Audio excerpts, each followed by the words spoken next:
जय हिंद एवरीवन। इस वीडियो में हम बात करेंगे कारखाना में काम करने वाले मज़दूरों के बारे में। जो ओवर टाइम मिलता है वो किस वजह से मिलता है और इसके पीछे क्या नियम है, क्यों फैक्ट्रियों को, कंपनियों को, मज़दूरों को या फिर वर्करों को भत्ते के रूप में जो है ओवर टाइम देना पड़ता है, दुगना पैसा देना पड़ता है। ऐसा क्या कानून है, इसके बारे में हम इस वीडियो के बारे में बात करेंगे। सबसे पहले हम ये जान लेते हैं कि ओवर टाइम जो है, भत्ता जो मिलता है ओवर टाइम, उसका क्या अर्थ है, क्या मतलब है। तो चलिए स्टार्ट करते हैं आज का अपना वीडियो। ओवर टाइम का मतलब है किसी कर्मचारी द्वारा नियमित कार्य घंटों से ज़्यादा काम किए गए अतिरिक्त घंटे।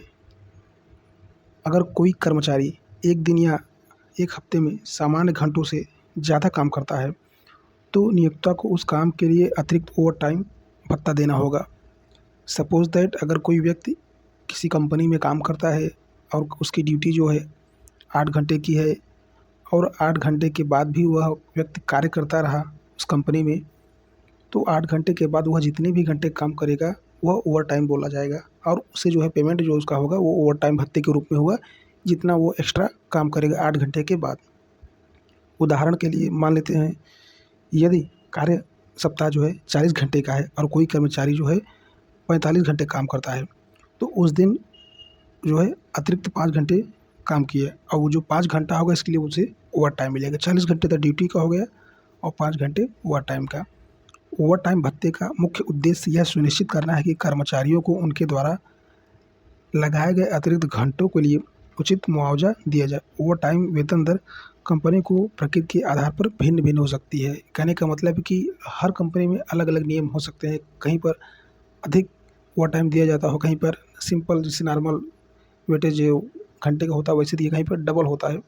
तो हर कंपनियों का जो है अलग अलग नियम हो सकता है अलग अलग राज्यों में। तो ये हमारा जो है ओवर टाइम का जो है अर्थ हो गया। बात करें ओवर टाइम जो है क्या कानून है इसके पीछे, श्रम कानून की, तो ओवर टाइम का मतलब है किसी कर्मचारी द्वारा भारत में कर्मचारियों के लिए ओवर टाइम भुगतान और पात्रता मानदंड को नियंत्रित करने वाले कानून। इन विनियमों का जो है कुछ सारांश इस प्रकार है। जैसे कि अगर कोई कंपनी हो गई तो उसमें अगर कोई कार्य कर रहा है तो कंपनी को क्यों देना पड़ रहा है ओवर टाइम। अपनी खुशी से कोई भी कंपनी ओवर टाइम नहीं देना चाहती, यह सरकारी नियम है। यह श्रम कानून, न्यूनतम मजदूरी अधिनियम 1948, कारखाना अधिनियम, इन सब चीज़ों में जो है मज़दूरों से संबंधित लेबर एंड इंडस्ट्रियल, इन सब चीज़ों में जो है मज़दूरों के हक़ की बात की गई है, उनके वेतन की बात की गई है, उनके जीवन शैली की बात की गई है, किस तरीके से जो है उनको जो है ट्रीट किया जाना चाहिए, किस तरीके से उनका देखभाल होना चाहिए ताकि वो खुशहाल जीवन जी सके कार्य करते हुए, उनका शोषण ना हो। तो इन सबको देखते हुए जो है कानून बना।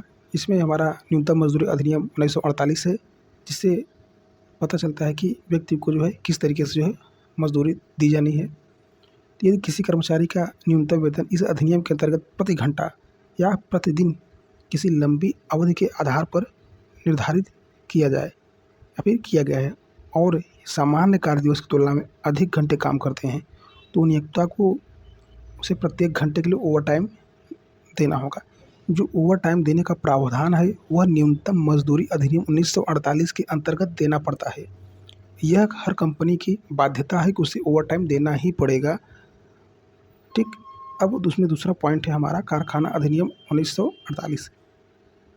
आपको बता दें कि हर कंपनी में अलग अलग नियम हो सकता है, राज्यों में अलग अलग नियम हो सकता है, लेकिन कानून एक ही पूरे भारत में लागू होगा।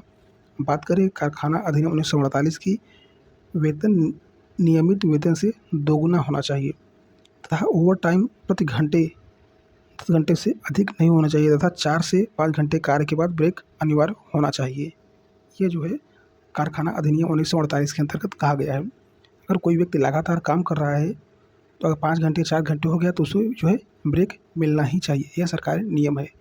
आप जो है इसका लाभ उठा सकते हैं। अगर कार्य करते हैं गेट पास लेके नाश्ता कर सकते हैं या फिर थोड़ा रेस्ट कर सकते हैं, कुछ भी इस तरीके से जो है आप कर सकते हैं। यह सरकारी नियम में बना हुआ है। तो पहला जो है हमारा मजदूरी जो है अधिनियम हो गया 1948 में ओवर टाइम की बात कही गई है। कारखाना अधिनियम में जो है रेस्ट करने की बात कही गई है, आराम करने की बात कही है। यदि आप लगातार जो है काम कर रहे हैं तो आपको जो है आराम भी दिया जाना चाहिए।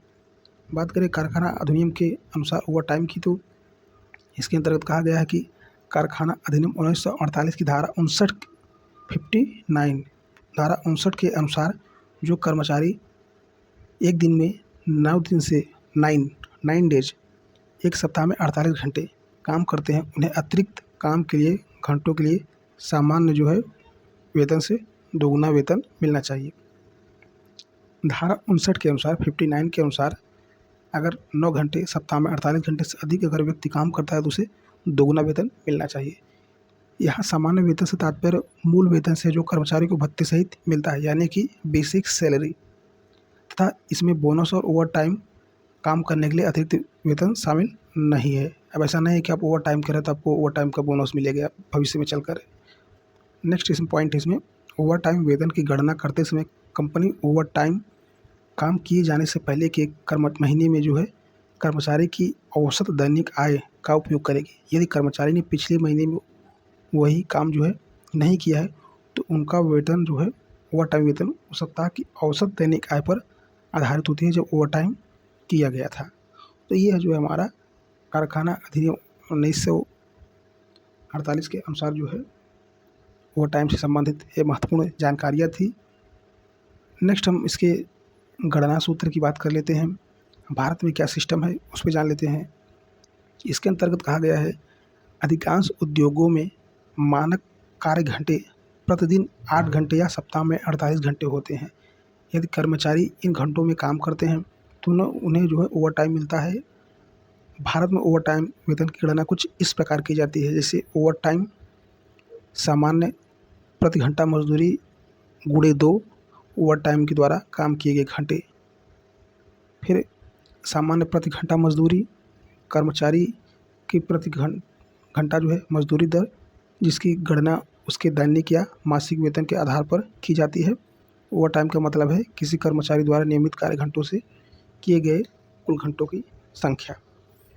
तो ये ओवर टाइम का गणना का सूत्र है। हम उदाहरण के लिए मान के चलते हैं, कोई व्यक्ति जो है किसी कंपनी में काम करता है और उस कंपनी में जो है क्या कहते हैं कि 600 के मान लीजिए 600 रुपये जो है पर डे का जो है उसका वेतन है व्यक्ति का, और व्यक्ति जो है 8 घंटे काम करता है डेली। तो मान चलिए कि अगर 8 घंटे डेली काम करता है तो अगर इसमें जो है 8 का हम भाग देंगे तो लगभग 75 आएगा। 75 इंटू 2 बराबर कितना हुआ 150।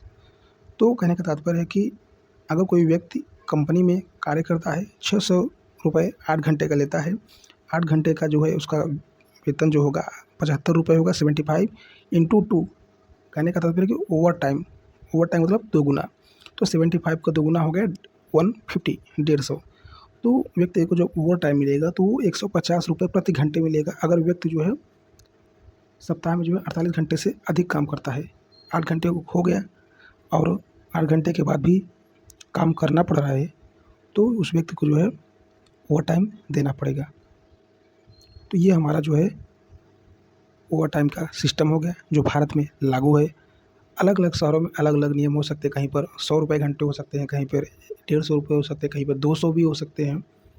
तो ये जो है अब अलग अलग कंपनियों के नियम हो सकते हैं, लेकिन कानून सबका सेम है। कहीं कहीं पर लागू होते हुए भी जो है वर्करों को नहीं दिया जाता। निजी कंपनियां जो है इनमें मनमानी अधिक करती हैं, जैसे कि लीज पर आजकल हर कंपनियां जा चुकी हैं। कंपनी में 12-12 घंटे काम कराया जाता है और वहाँ पे ओवर टाइम बिल्कुल भी नहीं दिया जाता। 12 घंटे करने के बाद ओवर टाइम के नाम पे 12 घंटे 36 घंटे करना पड़ता है, वो भी ओवर टाइम में डबल की बात ही छोड़ दी। कुछ इस तरीके से जो है शोषण किया जा रहा है। आई होप आप लोग समझ पाएँ किस तरीके से जो है भारत में ओवर टाइम का सिस्टम है और क्यों देना पड़ता है कंपनियों को, क्या नियम है, किस तरीके से जो है इसकी गणना होती है, उसके बारे में हमने जाना। अगर आप हमारे चैनल पर नए हो तो चैनल को सब्सक्राइब कर लें, वीडियो को लाइक करें और अधिक से अधिक शेयर करें। लीगल अपडेट के लिए हमारे साथ जुड़े रहिए। हम लॉ से रिलेटेड ऐसे ही वीडियो लेक्चर अपलोड करते रहेंगे। जुड़े रहिए हमारे साथ। मिलते हैं नेक्स्ट वीडियो में, तब तक के लिए जय हिंद जय भारत।